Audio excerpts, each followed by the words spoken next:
वज़ीर-ए-आज़म नरेंद्र मोदी ने यूरोप दौरे के आखिरी पड़ाव पर फ्रांस में नौमुंतखब सदर इमैनुअल मैक्रों से मुलाकात की। दोनों ने मुख्तलिफ बाहमी दिलचस्पी के उमूर, इलाकाई और आलमी मसाइल पर तबादला ख्याल किया। मुख्तलिफ शोबों में शराकत दारी को मजीद मजबूत और ताल्लुकात को मुस्तहकम करने पर भी दोनों लीडरों के बीच बातचीत हुई। यूक्रेन जंग और उसके वसीतर मनफी असरात पर भी मोदी और मैक्रों ने तबादला ख्याल किया। मुलाकात के बाद जारी किए गए मुश्तरका बयान में दोनों मुल्कों ने रूसी फौज की जारहियत की मजम्मत की। जंग के नतीजे में पैदाशुदा इंसानी बुहरान पर भी हिंद फ्रांस ने तशवीश का इजहार किया और यूक्रेन के आम शहरियों की हलाकत और तबाही के सिलसिले के फौरी खात्मे के लिए बातचीत और सिफारती कोशिशों को फरोग देने पर जोर दिया गया। हिंद फ्रांस ने मुश्तरका बयान में जंग के खात्मे के लिए दुश्मनी को फौरन भुलाकर रूस और यूक्रेन को बातचीत की मेज पर आने की जरूरत पर जोर दिया। वज़ीर-ए-आज़म अपना दौरा मुकम्मल करके दिल्ली के लिए रवाना हो गए हैं। There was a broad understanding of each other's position. The two leaders agreed that close coordination and engagement was important so that both India and France can play a constructive role in the evolving situation. Prime Minister Modi gave a very elaborate understanding of the space from where Indian position originates and comes for, which calls for the immediate cessation of hostilities and the resolution to the ongoing situation through diplomacy and dialogue. The two leaders also spoke very extensively, exchanged views very extensively on the cascading effect of the situation in Ukraine in terms of global food shortages, shortages of commodities such as fertilizer, and how the two countries can partner together. They did agree to stay in touch and coordinate very closely so that as the situation evolves, they can both individually or together play a constructive role in the situation. और चलिए सीधे रुख करेंगे दिल्ली का। हमारे साथ मौजूद हैं हमारे साथी शैलेंद्र वांगू। शैलेंद्र, बेहद अहम ये दौरा रहा है, खासतौर पर आपसे जानना चाहेंगे फ्रांस में जिस तरह से पीएम नरेंद्र मोदी की और इमैनुअल मैक्रों की जो मुलाकात हुई, कई अहम चीजें इसमें ज़ेरे गौर आई हैं, तफसीलात चाहेंगे शैलेंद्र। बिल्कुल हिना, ये दौरा प्रधानमंत्री मोदी का अब खत्म हो चुका है। करीब 2 घंटे बाद वो वापस देश लौट आएंगे, लेकिन ये दौरा काफी कामयाब माना जा रहा है 3 देशों का, जहां पर उन्होंने जर्मनी, डेनमार्क और फ्रांस का दौरा किया।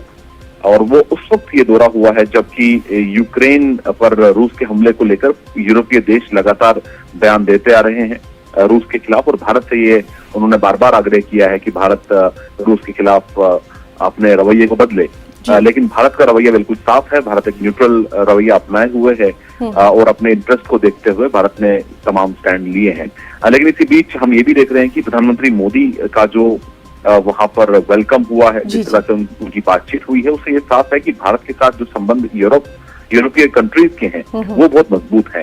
अगर जैसे आपने पूछा कि मैक्रों के साथ उनकी जो मुलाकात हुई है उसमें भी यूक्रेन पर चर्चा हुई है। हालांकि आप ये भी याद दिला दें कि मैक्रो आपसे 10 दिन पहले ही चुनकर वापस राष्ट्रपति बने हैं और पीएम मोदी वो पहले वर्ल्ड लीडर हैं जिनकी मुलाकात प्रेसिडेंट मैक्रो से हुई है। कल की इस मुलाकात में जो बायलैटरल टाइज है उन पर बातचीत हुई है, वहीं डिफेंस टाइज को लेकर, सिक्योरिटी को लेकर, ग्लोबल ऑर्डर को लेकर तमाम पहलुओं पर बातचीत हुई है। और यूक्रेन में जिस तरह के हालात हैं, उसके बाद जो फूड सिक्योरिटी की क्राइसिस बनी है पूरी दुनिया में, उसे कैसे निपटा जाए साथ में, इसको लेकर भी भारत और फ्रांस के बीच में बातचीत हुई है। और दोनों ने एक पॉजिटिव एक रोल अपनाने को लेकर दोनों देश तैयार हुए हैं। वहीं अगर हम बात करें नॉर्डिक समिट की जो कल हुआ था, जिसमें यूरोपियन कंट्रीज के लीडर शामिल हुए, उनके साथ यूक्रेन पर चर्चा हुई, तो कुल मिलाकर ये दौरा काफी कामयाब रहा है। और प्रधानमंत्री मोदी ने इस दौरे के दौरान 2 बार जो प्रवासी भारतीय जो एनआरआईज हैं, जो जर्मनी और डेनमार्क में रहते हैं, उनको एड्रेस भी किया है। तो ये याद दिलाता है कि जिस तरह से पीएम मोदी पहले भी विदेश दौरे पर जाते रहे हैं, हालांकि पिछले 2 सालों से कोविड के चलते इस तरह के इवेंट्स नहीं हो पाए थे, लेकिन ये जो दौरा है वो सबसे ज्यादा इम्पोर्टेंट इसलिए है क्योंकि तमाम देश रूस को लेकर जिस तरह से बयान देते आ रहे हैं, ऐसे में पीएम मोदी का जो ये दौरा है उनको जिस तरह से वेलकम किया गया, जहां पर उनका स्वागत किया गया और जो तमाम मुद्दों पर जो बातचीत हुई है, उससे ये साफ हो जाता है कि भारत और यूरोपीय कंट्रीज के जो संबंध हैं, जो रिश्ते हैं, वो आज भी मजबूत है। जी शैलेंद्र, बहुत बहुत शुक्रिया अदा करना चाहेंगे आपका इस बेहद अहम जानकारी के लिए। रूस यूक्रेन के बीच 70 दिनों से ज्यादा हो गया है अरसा, लेकिन जंग जारी है। कई मुहाज पर दोनों मुल्कों की फौजें बरसरे बेकार है। इस बीच एज़ोस्टॉल स्टील प्लांट के मुहाज पर रूस ने सीज फायर का ऐलान किया है। इस स्टील प्लांट में 200 से ज्यादा शहरी पनाह लिए हुए हैं, इनमें बच्चे भी शामिल हैं। यूक्रेन के सदर वोलोदिमीर ज़ेलेंस्की ने अक़वाम मुत्तहिदा से अपील की है कि वो एज़ोस्टॉल स्टील प्लांट में पनाह लिए हुए शहरियों को बचाने में यूक्रेन की मदद करें। उधर यूरोपीय यूनियन मॉस्को के खिलाफ मजीद इक़्तिसादी पाबंदियां आयद करने पर गौर ख़ौस कर रहा है। ख्याल रहे कि यूरोप के कई ममालिक रूस से तेल दरामद करते हैं।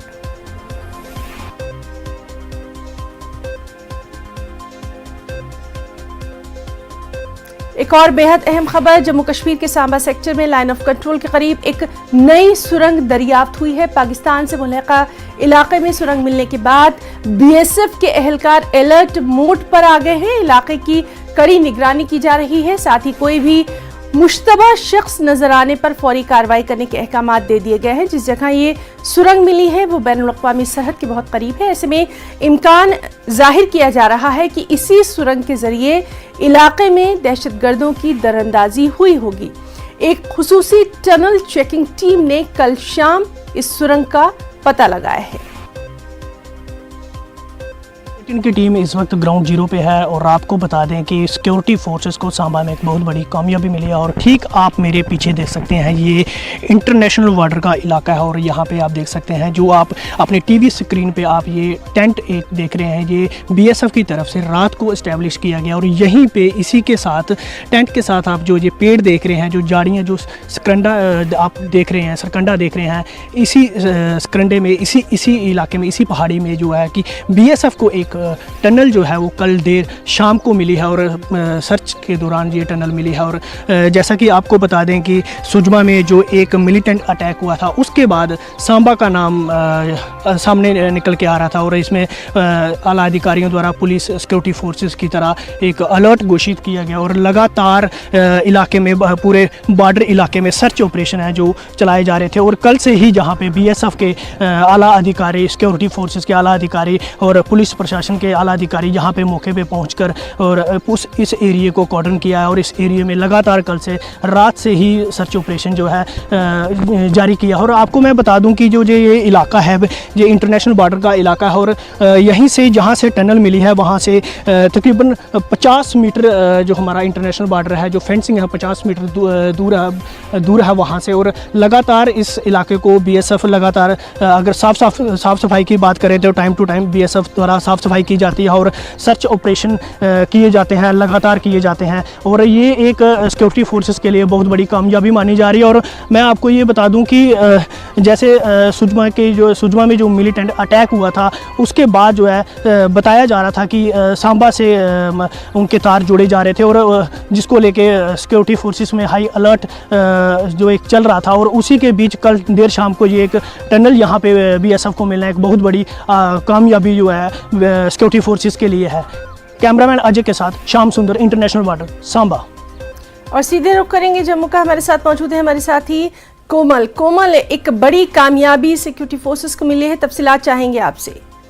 बिल्कुल ही ना, जैसे शाम ने बताया कि सिक्योरिटी फोर्सेस की तरफ से सर्च ऑपरेशन चल रहा है। जाहिर सी बात है, ये 22 अप्रैल को जब फिदाइन जो थे वो वहां से गुजरे थे सुखवाल से, तो सुखवाल जो हाईवे है ये उसके बिल्कुल सामने वाली सड़क पे ही एरिया पड़ता है जहाँ पे ये चक फुकेरा, जहाँ से रात को ये सुरंग जो है वो कल शाम को मिली है एक स्पेशल चेकिंग के दौरान। और बीएसएफ इस तरह की चेकिंग आए दिन करती रहती है, लेकिन 22 अप्रैल के एनकाउंटर के बाद उन्होंने इस चौकसी को बढ़ा दिया था, अपनी इस एक्सरसाइज को बढ़ा दिया था, जिसके चलते उनको ये टनल जो है वो मिली है। और ये बात तो बिल्कुल सच है, ये सिक्योरिटी फोर्सेस मानती हैं, ये आईबी मानती है, ये जम्मू कश्मीर पुलिस भी मानती है कि जब इस तरह की कोई वारदात को अंजाम दिया जाता है, जब जम्मू में एंटर होते हैं मिलिटेंट, तो इसी तरह की सुरंगों का इस्तेमाल किया जाता है, क्योंकि हर बार जब उनको बॉर्डर क्रॉस करना है तो जाहिर सी बात है कि फेंसिंग को क्रॉस करना तो बेहद मुश्किल होता है। जी, जब जी। हाई अलर्ट रहता है, बीएसएफ चौकन्नी रहती है बॉर्डर पर, तो इसी तरह की सुरंग, इसी तरह की टनल को खोद कर उसका वो यूज करते हैं, उसी से वो हथियार भी लाते हैं, उसी से वो निकल कर हाईवे पे आते जी, हैं, जी। ट्रकों का सहारा लेते हैं और फिर जाते हैं वो कश्मीर की तरफ। तो फिर कभी बन टोल प्लाजा पे सिक्योरिटी फोर्स उसको खदेड़ती है और कहीं कभी झज्जर कोटली में, तो इस तरह से एनकाउंटर में फिर वो मिलिटेंट्स मारे जाते हैं, उनकी नापाक कोशिशों को खत्म किया जाता है। तो ऐसी सिचुएशन में ये जो डिस्टेंस था 150 मीटर का डिस्टेंस था आईबी का अप्रोक्सीमेटली, और जो पाकिस्तान की पोस्ट थी जो चमन खुर्द, वहां से 900 मीटर का जो डिस्टेंस था, तो इतनी लंबी इतनी बड़ी सुरंग का मिलना, जी, ये कहा जा सकता है कि ये कोई घुसपैठ की कोशिश होने वाली है, क्योंकि जिस दिन एनकाउंटर था, एनकाउंटर खत्म होने के बाद जब स्पॉट पे डीजी दिलबाग जी सिंह पहुंचे कोमल, थे, तो बेहद उन्होंने- अहम माना जा रहा है और बहुत बहुत शुक्रिया आपका अदा करना चाहेंगे तमाम तर जानकारी के लिए। एक और बेहद अहम खबर महाराष्ट्र से। महाराष्ट्र में लाउड स्पीकर पर घमासान जारी है। एमएनएस ने मसला हल होने तक तहरीक जारी रखने के अज़्म का इजहार किया है, जिससे सियासी और समाजी सतह पर लहरें उठ रही हैं। इस बीच 26 मस्जिदों के मुंतज़मीन ने फजर की अजान लाउड स्पीकर पर न देने का बेहद अहम फैसला किया है। बीती शब जनूबी मुंबई में मुस्लिम मजहबी रहनुमाओं की अहम मीटिंग मुनक्किद की गई। इस मीटिंग में मुंतज़मीन ने लाउड स्पीकर के हवाले से सुप्रीम कोर्ट की गाइडलाइन पर अमल करने की बात कही। इस मीटिंग में मदनपुरा, नागपाड़ा और अग्रीपाड़ा के मुस्लिम मजहबी रहनुमाओं ने शिरकत की। यहाँ हमारे एरिया में सुप्रीम कोर्ट के गाइडलाइंस के अनुसार अजान दी गई है, बिना माइक के। सुबह 6 बजे अजान, 6 से पहले अजान जो हुई है वो बिना माइक की दी गई है। अभी कोर्ट को ऑर्डर है तो हमको तो मानना ही पड़ेगा ना वो चीज़। मीटिंग के बाद हमने फैसला किया है कि सुप्रीम कोर्ट की जो गाइडलाइन है उसके मुताबिक रात 10 बजे से सुबह 6 बजे तक इंशाल्लाह लाउड स्पीकर का इस्तेमाल नहीं करेंगे। ये मुतफिक फैसला हुआ है तो सुप्रीम कोर्ट के आदेश को हम पालन करेंगे और न किसी के दबाव में है। सुप्रीम कोर्ट का फैसला है तो हम उसके अपने सर आँखों पर कि हम 10 से 6 के बीच में ये माइक का इस्तेमाल नहीं करेंगे। एक बड़ी तादाद में लोग यहाँ जमा हुए और सब लोगों ने मिलके बगैर किसी दबाव के, बगैर किसी उसके, सारे उलमा इकराम ने बैठ के एक राय की है कि भाई ये माहौल अगर अजान 10 से 6 बजे तक के अगर सुप्रीम कोर्ट का जो आदेश है अगर उसके मुताबिक अगर हम लोग चले तो हमको कोई तकलीफ नहीं है, बगैर किसी दबाव के। सीधे रुख करेंगे मुंबई का। हमारे साथ मौजूद है हमारे साथी प्रशांत पांडे। प्रशांत, बेहद अहम फैसला लिया गया है और जिस तरह से हम देख रहे हैं अमन व अमान को बरकरार रखने की बेहद अच्छी कोशिश, तफसीलात चाहेंगे आपसे। किस किस इलाके के लोग जो हैं वो इसमें शामिल हैं, क्या कुछ डिसाइड किया गया इस अहम मीटिंग में? जी बिल्कुल, देखिए काफ़ी अहम बैठक थी। कल देर रात तक जो है मुंबई के नागपाड़ा इलाके में सुन्नी मस्जिद है जहां पर सभी धर्मगुरुओं को बुलाया गया था। यहाँ पर मुसलमान के तमाम धर्मगुरु मौजूद थे अलग अलग मस्जिद के। उनमें तकरीबन 1.5 घंटे तक इस बात को लेकर चर्चा की गई कि जो सुप्रीम कोर्ट के गाइडलाइंस हैं उसे किस तरह से फॉलो किया जाएगा। और मीटिंग ख़त्म होने के बाद उन्होंने ये फ़ैसला लिया कि सुबह 6 बजे के पहले अगर कोई भी अजान होता है तो विदाउट लाउड स्पीकर का होगा। और आज सवेरे इन इलाकों में जो है जो अजान किया गया वो लाउड स्पीकर के बिना ही किया गया। मैं आपको बता दूं कि एक बड़ा तबका जो है मुंबई के नागपाड़ा, आगरीपाड़ा और मदनपुरा में रहता है और यहाँ पर तकरीबन 30 से 32 से ज़्यादा मस्जिदें हैं, जिसमें से 26 ऐसी मस्जिदें हैं जिनमें ये फैसला लिया गया कि सुप्रीम कोर्ट के गाइडलाइंस को आज से फॉलो किया जाएगा। और आज सवेरे 5 बजे का जो अजान हुआ है वो विदाउट लाउड स्पीकर हुआ है। ये साउथ मुंबई का एक समूह था जिन्होंने फैसला लिया। वहीं अगर बात करें तो मालवनी जो इलाका है मुंबई का, वहाँ पर भी एक बड़ा तबका जो है मुसलमानों का रहता है, वहाँ पर भी तमाम मस्जिदें हैं। वहाँ के जो डीसीपी हैं विशाल ठाकुर, उन्होंने भी तमाम जो ट्रस्टी हैं और जो मस्जिद के लोग हैं उनसे बैठकर उन्होंने वहाँ पर भी सारी मीटिंग्स ली हैं।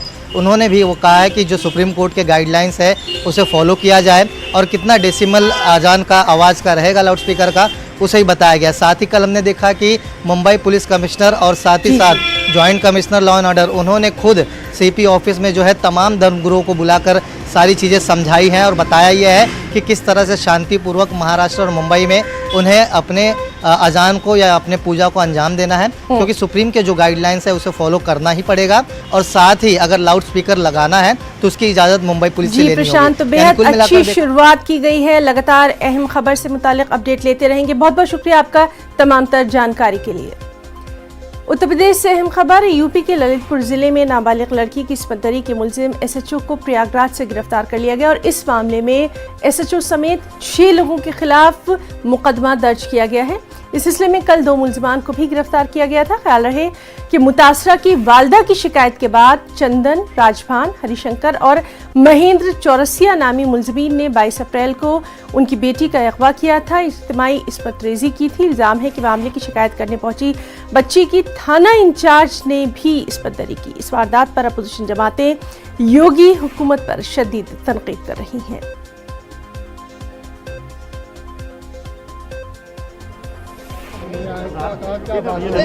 देखिए, उसकी माँ न्याय चाहती है, माँ सुरक्षा चाहती है और